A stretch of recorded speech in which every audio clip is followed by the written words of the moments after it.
Yeah, welcome back. And today's our talk is on punctuation marks, punctuations, or punctuation marks. This is our topic today. What is the importance of these punctuations? Punctuations are the one which actually tells the stress, intonation, and the emphasis. When we are reading something or when we are speaking, how we actually express ourselves, we use pause, we use stress, we sometimes emphasize, and sometimes and most of the times, according to the situation, our tone fluctuates. And even when we are reading also, and when we are writing also, we the one who's supposed to be in the position to be careful with these punctuations. If you happen to miss any of the punctuation, you take it for granted, the meaning will be changed. The meaning of that particular sentence or that particular paragraph is completely going to be changed. And we the one who's supposed to be in the position to understand the importance of this one and make sure how are we supposed to going to use these punctuations. Whenever you write something, make sure the punctuations are supposed to be used.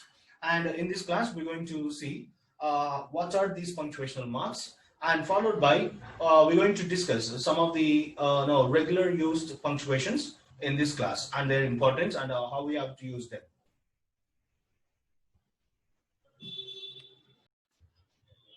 Yeah, as I told you, the importance of punctuations. Let's discuss more about this one.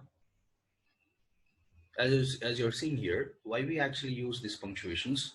Most of the writers, because whenever we write something, or if he is a writer, or when you are a writer, in order to convey, or in order to express your feeling in a clear way, most of the writers do use these punctuation marks because they wanted to make their meaning clear to the reader. So when we are reading something, obviously we should be in the position to understand. Until and unless we have these, until and unless we follow these punctuation marks, we don't understand or we don't get what he is trying to say to the reader. So that is the reason these punctuations plays an important role. And also, as you're seeing here, they most of the times they work on pauses and as well as stress and intonation, which actually can be seen in spoken language. The way they use punctuation marks, this will actually tell us where to pause and where to stress and what kind of tone that he has used. That can be easily noticed or understood when we are reading this one. And most of the punctuations are used in our English language are full stop, the colon, the semicolon, the comma, the question mark, the exclamatory marks, and the dash, hyphen, and parentheses, apostrophe, and as well as the quotation marks. These are the most important things that we actually use in our English language. And if I'm not mistaken, most of the people, when it comes to their pronunciation too, they do make mistakes. It is not apostrophe or apostrophe something they pronounce, but that is not the thing. That is the apostrophe. That is the pronunciation of that. And most of the people, when they see the small cross line, and the people do tell that it's a hyphen. Sometimes in some, if it is smaller, we call it as a hyphen. If it is bigger, we call it as dash. And sometimes it is even called as a hyphen too. So it differs what kind of which size of dash that you are using, that differs. Let's see what these punctuation marks actually convey according to their usage in a sentence or in a passage or in a lesson. See here, full stop, the first one which we took, full stop. Let's see where we actually use full stop. Full stop is actually used at the end of every statement or an order, and most of the times we happen to see this one, abbreviations and as well as initial in personal names. And see, I took an example of this one. I took an example of full stop in a sentence. A father instructs his son in changing a car's flat tire. See here, when I put full stop, there isn't anything to be added. So whenever I added full stop, make sure the point itself is over. So we're going to start the new one from here onwards. That is how this has to be. Got it? And second one is here colon. We are talking about colon. So let's see where we use and what actually colon tells about. When we are talking about list of items, or when we are actually summarizing something, there we actually use colon. And if I'm not mistaken, most of the times at the time of at the time of examinations, we write subheadings. Whenever we write subheadings, we use these colons. So colons actually tells about something, or when you're going to summarize that subheading. That is how it has to be. That is how it is actually used. Take an example here. Poor worker safety leads to problems in all three core business areas: brand reputation, operational efficiency, and revenue. So here we used colon here.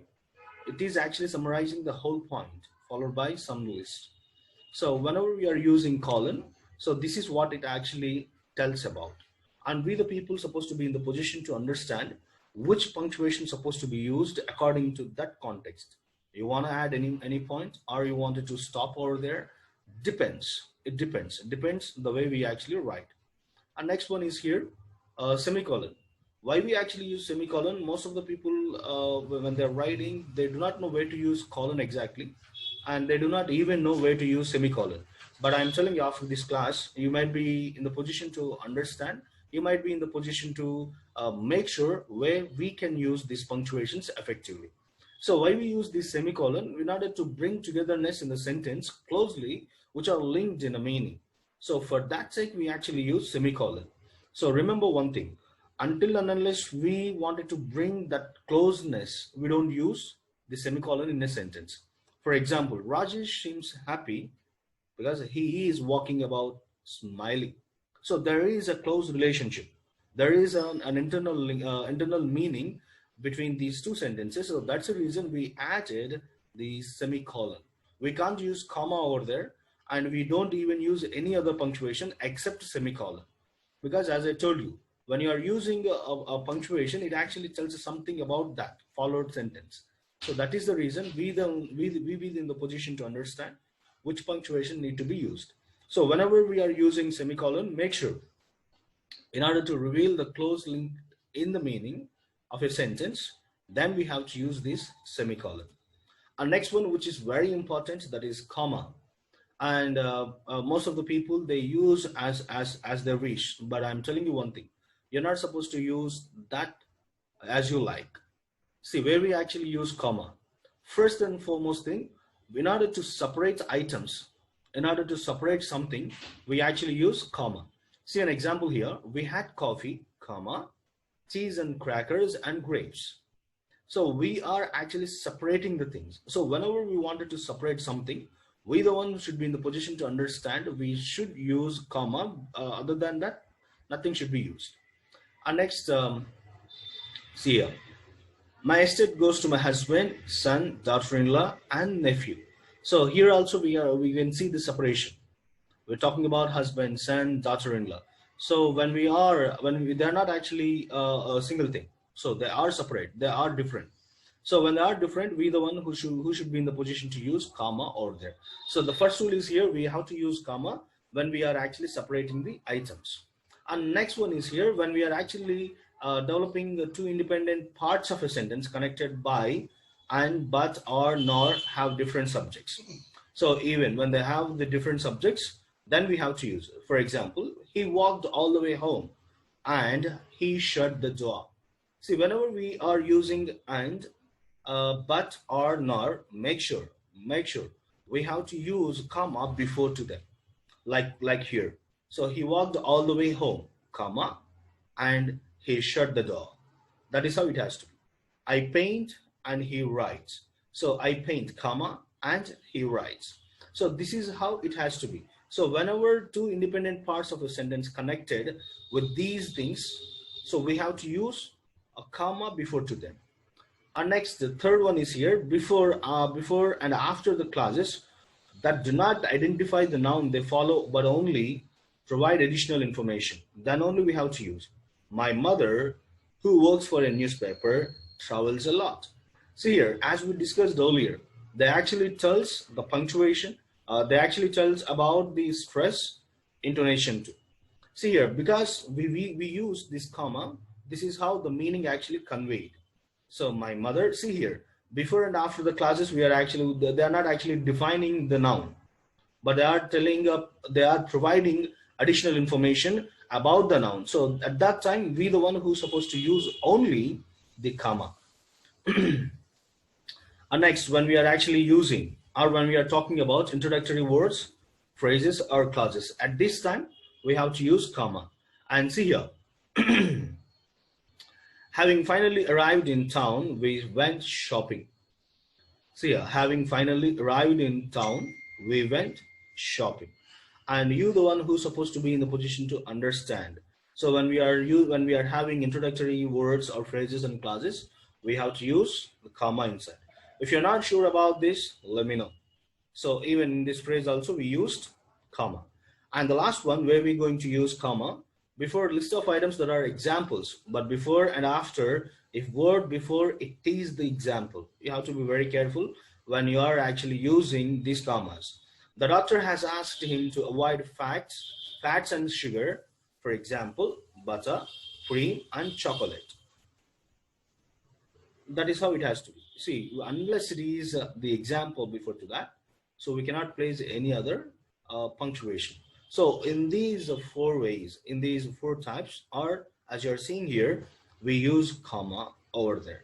So remember one thing, whenever you are using comma, make sure where you need to put this comma. It plays an important role. It plays a very important role.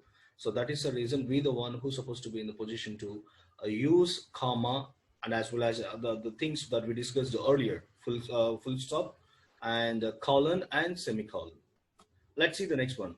Obviously, every time it happens with this one, that is question mark. So we use question mark for questions. So we use it whenever we ask a question at the end of the question mark, at the end of that sentence, we use this question mark. So when is Victor coming to Canada? So this is a question, so that's the reason we use question mark. And next one is here exclamatory sentences or exclamatory mark.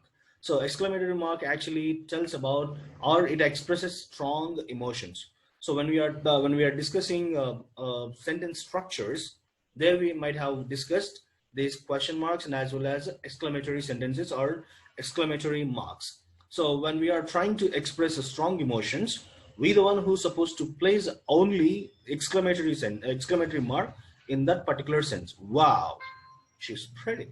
So wow is a strong emotion, talks about this pronoun. So whenever we are expressing our strong emotions, make sure this has to be reflected. Our next one is here dash. So why we use dash? For this sake, in order to add some more information or explain something between numbers and names of places, then we actually use dash. For examples here, example 2013 and 2014, the thief robbed at 5 in the morning. Police tried catch him. See here, we used dash twice. It doesn't mean that we are providing additional information, and also we are trying to explain something over there.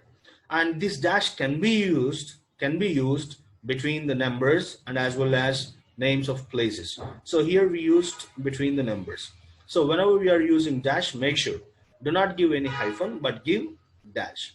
And a hyphen, where we actually use hyphen, so it is mostly used between the prefixes and the independent word, or in some of the compound words. Mainly we use only at that time.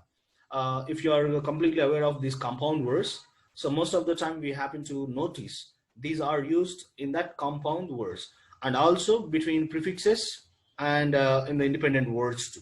For example, as you are seeing pre-exam, so and well known. So well known is a compound word, so that's the reason we placed hyphen there. We didn't place dash over there. So we the one who's supposed to be in the position to understand which one need to be used. Is that a dash or a hyphen? If you are using dash over there, the meaning of the sentences will be completely changed. And if you are using hyphen, you can convey what you are trying to convey. And next, parentheses. So why we actually use these parentheses? In order to enclose the words that are not necessary sometimes, to understand what is being said about but to clarify it. Even most of the times we might have observed, we might have noticed, mostly in newspaper articles and as well as in textbooks. So whatever, whenever we are reading, they give the main sentence. If to make you more understanding, they give something, some explanation in the parentheses. Of course, that is not necessary. When we read a sentence, we can easily understand. For your better understanding, they actually wanted to have a crystal clear point over there. Then they actually put something in that parenthesis. Remember one thing: whenever you are putting something in the parenthesis, you are just clarifying it. You are just giving some clarity about that sentence. And next one is here apostrophe. So where we actually use apostrophe. So this is actually, it actually expresses the meaning of belonging, or as well as the possession. That is what. This is example you are seeing here. Mary's pen, women's rights, son's houses. So you are seeing only belonging and as well as possession. So we use this one in order to reflect or in order to express this belonging or possession. For this sake only, we actually use apostrophe. And next, quotation marks. Not question marks, my dear, quotation marks. Double quotation. In other words, we call it. So why we actually use this one? Sorry, we use it in order to report exactly what someone said, what the person wanted to convey, what the person actually conveyed. So that has to be explained, that has to be reported exactly using these quotation marks.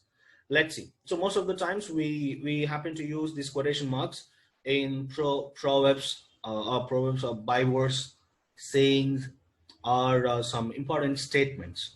So most of the times, in order to highlight that, we use quotation marks. For example, see here, I gave two things, which one is incorrect and second other one is correct.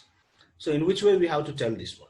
See here, the best investments today, according to Smith, are commodities and emerging market stocks.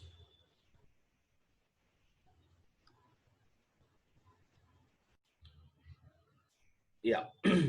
If you observe, the quotation marks are here placed in the first sentence after before the comma. It is actually placed, but you're not supposed to place you're not supposed to place these quotation marks after sorry before the comma, but it has to be placed. The quotation marks supposed to be placed after the comma. And the same thing here, the same thing happens here. So here the full stop is placed before the quotation marks, and here it is placed, the quotation marks are actually placed after the full stop. This is how it has to be. This is how we have to use quotation marks. And this is all about the topic called punctuations. And these are the most punctuation marks which we actually use in our daily life. And some more things are there. Well, I'll post them, or we'll discuss more in detail when we come to the online class. Thank you.